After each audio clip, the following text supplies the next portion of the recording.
Hello दोस्तों, मैं आदित्य प्रताप सिंह और स्वागत करता हूँ अपने यूट्यूब चैनल आदित्य ज्ञान सभा में। दोस्तों, पिछली क्लास में हम लोगों ने एचसीएफ के बारे में पढ़ा था। आज हम लोग एलसीएम पे चर्चा करेंगे। चलिए देखते हैं कि पहला कॉन्सेप्ट है कि वह छोटी से छोटी संख्या क्या है जिसको दी गई संख्या है, कोई भी संख्या दी जाए जैसे 5, 8, 10 से भाग करने पर, ठीक है, भाग दिया जाए तो शेष फल क्या हो, 0 आए। तो देखो, शेष फल अगर 0 आएगा तो पूर्णता विभाजित हो जाएगी। तो देखो, तो ये जो x का मान है, x का मान ऐसा क्या हो जिसको 5, 8, 10 से भाग करें तो प्रत्येक बार से 0 बचे। तो देखो x का मान क्या होगा, 5, 8, 10 का एलसीएम जो होगा वही क्या होगा, उस संख्या x का मान होगा जिसको 5, 8, 10 से भाग देंगे तो पूर्णतः विभाजित हो जाएगा। तो इनका एलसीएम क्या हो गया, 5, 8, 10 का 40। तो वह संख्या क्या हो गई, 40। इसके बाद अगला कॉन्सेप्ट क्या है,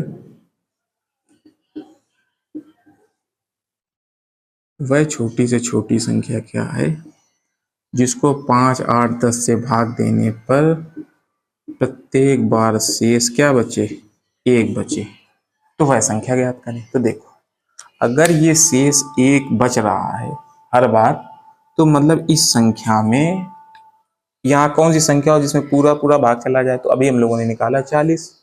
तो अब बात समझना, अगर 5, 8, 10 का एलसीएम 40 है और शेष 1 बच रहा है, ठीक है, तो मतलब उस 40 में एक क्या है, एक्स्ट्रा। मतलब इस x के मान में एक नंबर क्या है, एक्स्ट्रा, जिसके कारण शेष ए बच रहा है, 1 बच रहा है, ठीक है।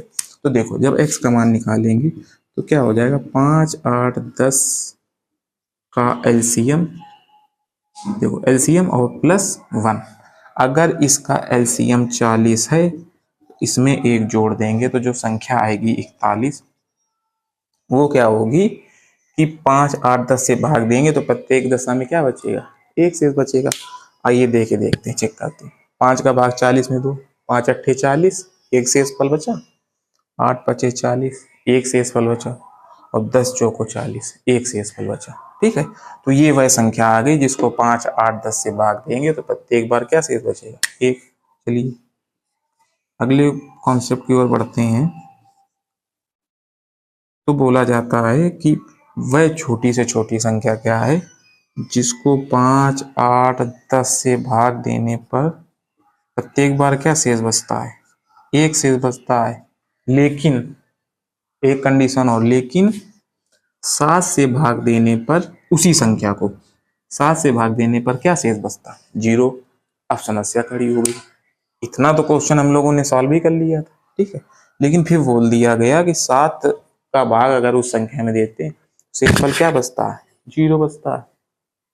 तो देखो, इतना तो भी हम लोग निकाल चुके थे कि क्या आया था, एलसीएम प्लस 1, मतलब 40 प्लस 1, तो 1 शेषफल बच रहा था। देखो आइए इधर देखते हैं, 40 प्लस 1 था तो हम लोग 5, 8, 10 से भाग देते थे तो 1 शेष बच जाता था। क्यों बच जाता था, क्योंकि ये 40 क्या था, 5, 10 और 8 का एलसीएम था। तो देखो, अगर 40 प्लस 1 करेंगे और 7 से भाग देंगे तो क्या शेषफल 0 आएगा, नहीं आएगा, ठीक है। तो ये जो 40 है इसका सबसे मिनिमम एलसीएम है, 5, 8, 10 का मिनिमम एलसीएम 40 है। तो इसके आगे बढ़े शायद कट जाए ये 7। तो देखो, 80 प्लस 1 किया तो 5, 8, 10 से भाग तो देंगे तो शेषफल तो 1 आएगा इससे, लेकिन जब 7 से भाग देंगे, 80 प्लस 1 क्या हो जाएगा, 81। 7 से भाग देंगे तो शेषफल 1, शेषफल 0 नहीं बचेगा, क्योंकि ये बोला गया है 7 से भाग देने पर शेषफल क्या बचे, 0। चलो और आगे देखते हैं, 160 प्लस 1 करो तो देखो, ये तो एलसीएम है ही, 5, 8, 10 का भाग तो चला जाएगा, लेकिन 160 प्लस 1 में क्या 7 का भाग चला जाएगा। तो 160 प्लस 1 क्या होता है, 161। 7 से भाग देंगे तो 7 दूनी 14 और 7 त्रिक 21। तो ये तो पूरा चला गया, शेषफल क्या आ जाएगा, 0 आ जाएगा। तो मतलब ये वह संख्या हो गई जिसको x की जगह रखेंगे तो अगर 5, 8, 10 से भाग देंगे तो शेषफल 1 बचेगा, 7 से भाग देंगे तो शेषफल 0 बचेगा। तो देखो इतना हमें बार बार सोचना पड़ा कि 40 फिर उससे बड़ा एलसीएम 80 उससे बड़ा एलसीएम 60 और सबको बार बार 7 से भाग दे के चेक करना है। ठीक है, अभी तो यहाँ छोटी संख्या थी, अगर मान लो बड़ी संख्या होती तो और ज्यादा कैलकुलेटिव हो जाता। ठीक है, तो कैसे करते हैं ये कॉन्सेप्ट की ओर बढ़ते हैं। इसकी लिखा गया है 40 + 1। देखो इसको बार बार करते गए, अगर 40 है इसका एलसीएम और x वह संख्या जिसको भाग करने पर शेषफल 1 बचता है, अगर वह संख्या यहाँ पे हो।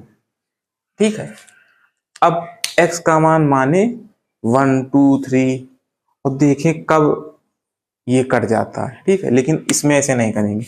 हम लोग क्या करेंगे, हमसे बोल रहा है कि 7 से भाग देने पर शेषफल 0 बच रहा है, तो हम क्या करेंगे 40 में 7 का भाग देंगे और भाग जितने बार गया जो आएगा हमारा शेषफल उसको रखेंगे। कैसे, 7 × 35।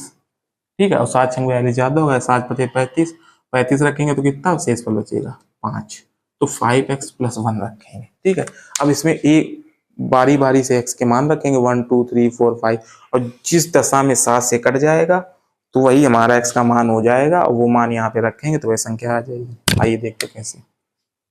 अगर यहाँ पे मान 1 रखें x का, सबसे पहले तो 5 का गुणा 1 में करेंगे 5 और 1 जोड़ेंगे 6, क्या वो 7 से कटेगी? इस वाली संख्या 7 से नहीं कटेगी। अब देखो यहाँ मान रखेंगे क्या 2, 5 दूना 10 और 1 11, ये भी नहीं कटेगी। अब 5 तिहाई 15 और 15 और 1 16, 16 के 7 से कटती नहीं कटती। अब देखो यहाँ रखेंगे क्या x बराबर 4, 4 मान रखेंगे 5 चौको 20 और 1 21, जो ये 21 मान आया ये 7 से कट जाएगा तो x बराबर क्या रखेंगे 4।